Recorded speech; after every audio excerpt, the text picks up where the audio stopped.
Welcome back to your free Active Directory training course.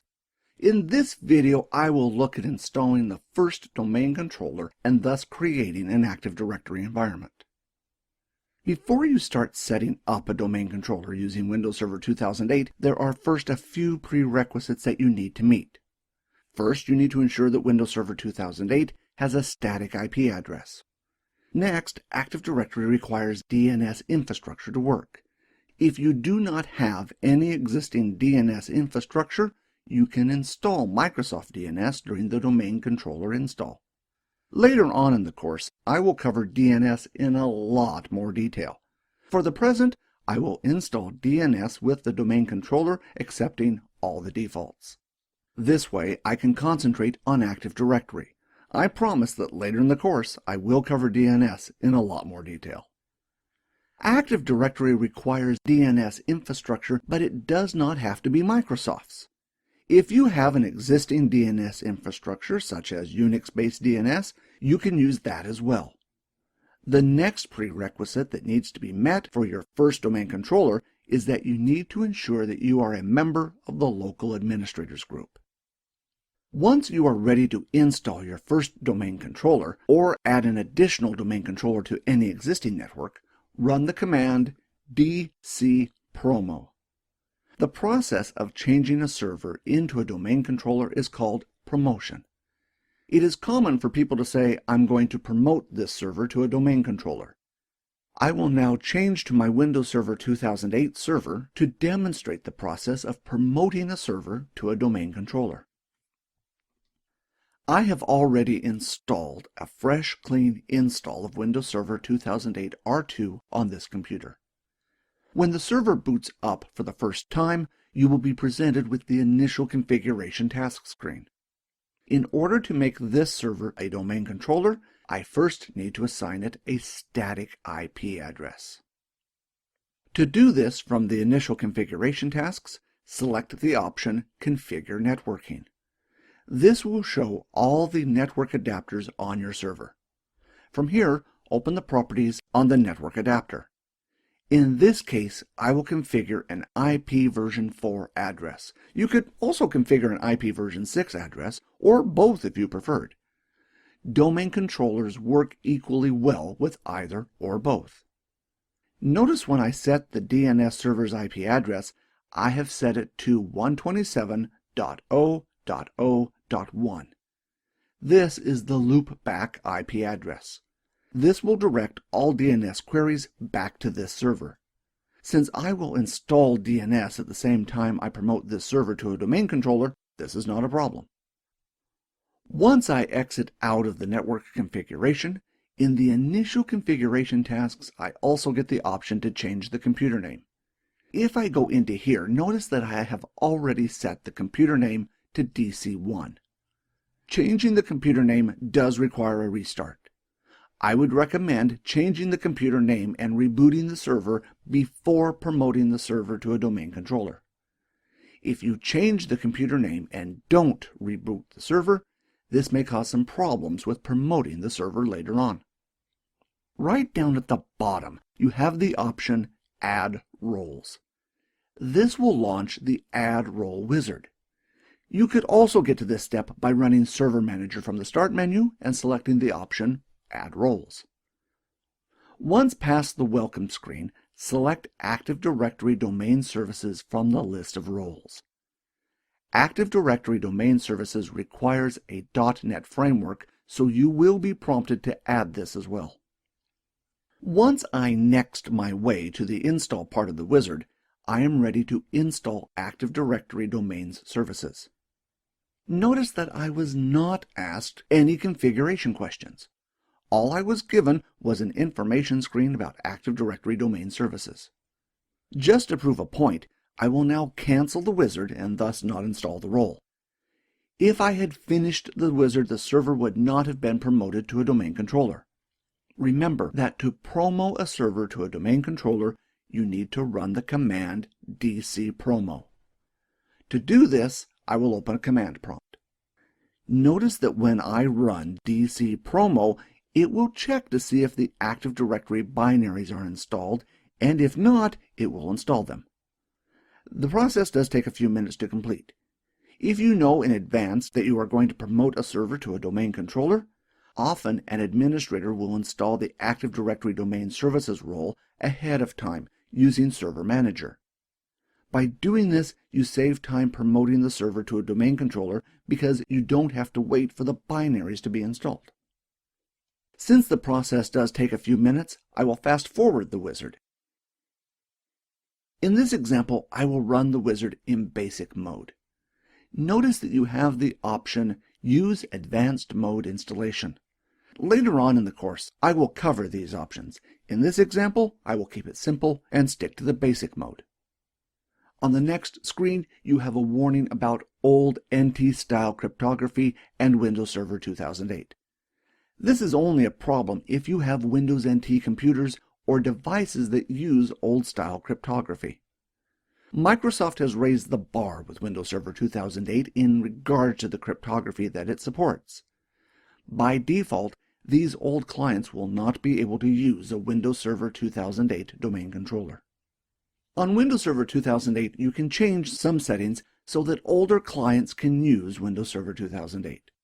On Windows Server 2008 R2, these clients are not able to use Windows Server 2008 R2 by design. You cannot change a setting and enable them. Once past this warning screen, you need to decide if these servers are joining an existing forest or creating a new forest. Since this is the first domain controller that I am deploying, it will be on a new forest. Next, I need to type in the FQDN, or Fully Qualified Domain Name, for the domain. In this case, I will use itfreetraining.local. In this case, I could also use itfreetraining.com since I own the domain name. The choice of a public domain name or a private domain like .local will be different depending on the company's security needs. Using .local offers more security because it cannot be resolved from the Internet. No DNS server on the Internet will be able to resolve this domain name back to a client. If you use a .com address, the problem occurs because you are probably going to have some hosts that need to be resolved by computers on the Internet. Most likely, addresses such as www and your mail servers. When you use the same DNS namespace for the computers on your internal network as your public computers, you risk the DNS records for your internal networking being captured by an external party if you don't secure them correctly. Whether or not you feel this is a big risk is up to you. Active Directory also supports adding UPN, or Universal Principal Names. Using a UPN, you could create a domain such as .local and add a .com UPN. The UPN would allow the user to log in using the .com address. For example, Joe at itfreetraining.local could log on using his address or using joe at itfreetraining.com. Either address will work just as well. The advantage of using UPNs is that all your DNS records in your domain will still be using the .local address. If a hacker were to get a hold of your DNS records, if designed correctly, they would only be able to get a hold of your public DNS records and not the internal DNS records used by your company. Once Windows verifies that no other domain controllers are on the network using the same name, the wizard will move on. The forest function level I will talk about later on in the course. For the present, know that you can raise a forest level to a higher level, but you cannot go back. The higher the forest level, the more features. Currently, the forest level is set to Windows Server 2003. This means that only domain controllers that are Windows Server 2003 or above can be added to this forest. If you are not sure what setting to use, set it low. You can always raise it later. The choice of forest level only affects domain controllers. Which setting you use has no bearing on which computers you can use on your network. On the next screen is a domain functional level. The same applies to the domain function level. You can raise it, but you cannot lower it. We will talk more about forest and domain functions level in a later video. If you are not sure, select the lowest level. You can always raise it later. Just remember, the domain level you set here determines which domain controller operating systems you can add to the domain. On the next screen, you can select to install Microsoft DNS Server at the same time the server is promoted. Since this is the first domain controller, I cannot set any additional options. Later in the course, I will go over these options. If you are using an existing DNS infrastructure, you could deselect the DNS option. Once I press Next, I will get a warning message.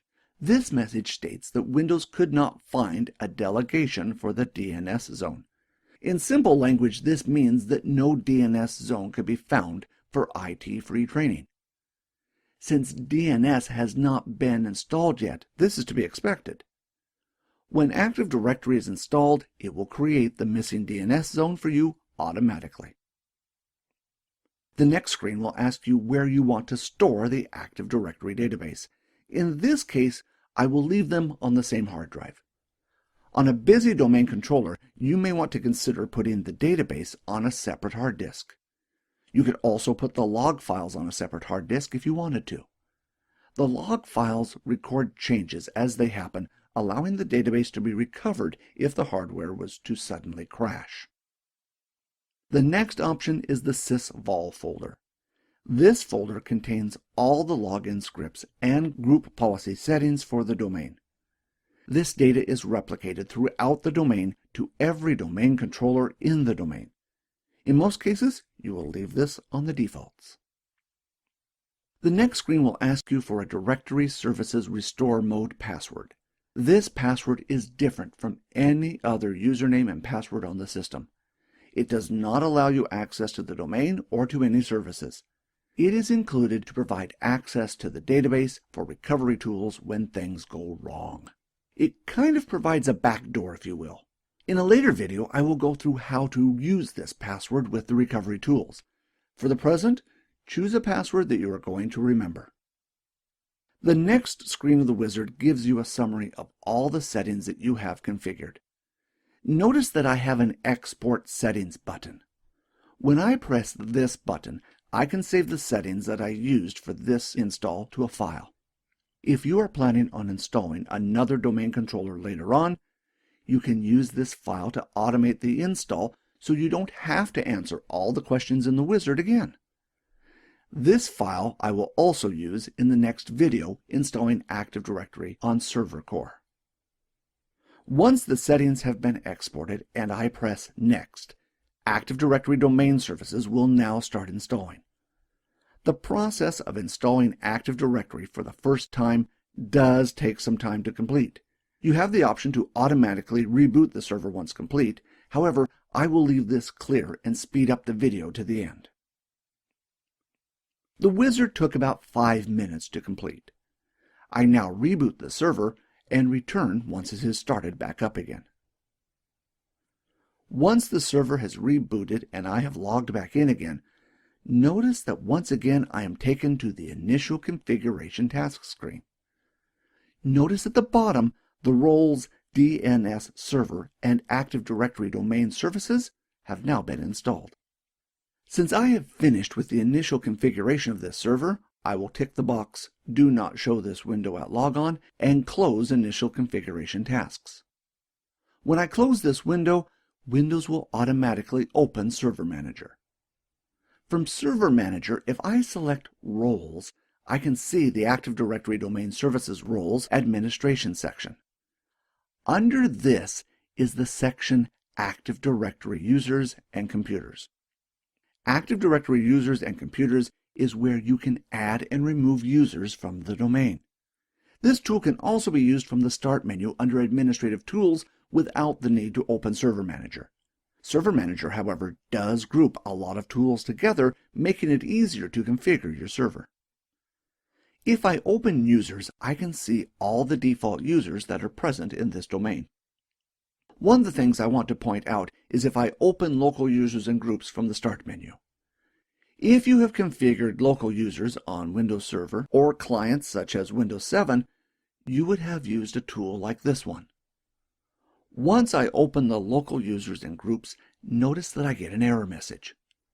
When you promote a server to a domain controller, the local users on the domain controller are no longer available. This only happens on domain controllers. Local users are not as secure as domain users, and disabling the local users helps protect the domain controller. Without local users, if you need to give access to a folder or resource on a domain controller, you would simply use a domain user or group rather than a local user or group. If I now open Windows Explorer and open the Windows folder and the subfolder NTDS, this is where the Active Directory database is stored. Notice the file ntds.dit. This is essentially the heart of Active Directory. Notice there are also a number of other files in this folder as well. These files are the log files. These do not hold Active Directory data, but can be used to help recover Active Directory if there is a problem. If I go back a directory and open the sysvol folder, this is the folder that contains all the login scripts and group policies. This folder is replicated to all domain controllers in your domain. Notice under the domain folder, you have the folders Policies and Scripts. Policies holds group policy, while Scripts holds login scripts. In most cases, you will not have to edit data directly in here. Microsoft supplies a lot of tools that edit the files directly for you. In some troubleshooting scenarios, it pays to understand where these files are located. If I now go back to Server Manager, there's a section just for Active Directory domain services. This will show you any events that have been generated and the services used with Active Directory. There's also a section for documentation, including best practices. The service that I would like to point out in particular is Active Directory Domain Services. This service can be stopped and Active Directory will be stopped. This means that Active Directory can be restarted without having to reboot the server. Previously, you would need to reboot the server to restart Active Directory. Now that I have installed my first domain controller and thus created a domain, the next step is to add a second domain controller.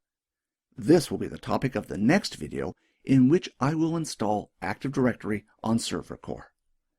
For the rest of this course, please have a look at our webpage or YouTube channel. Once again, thanks for watching.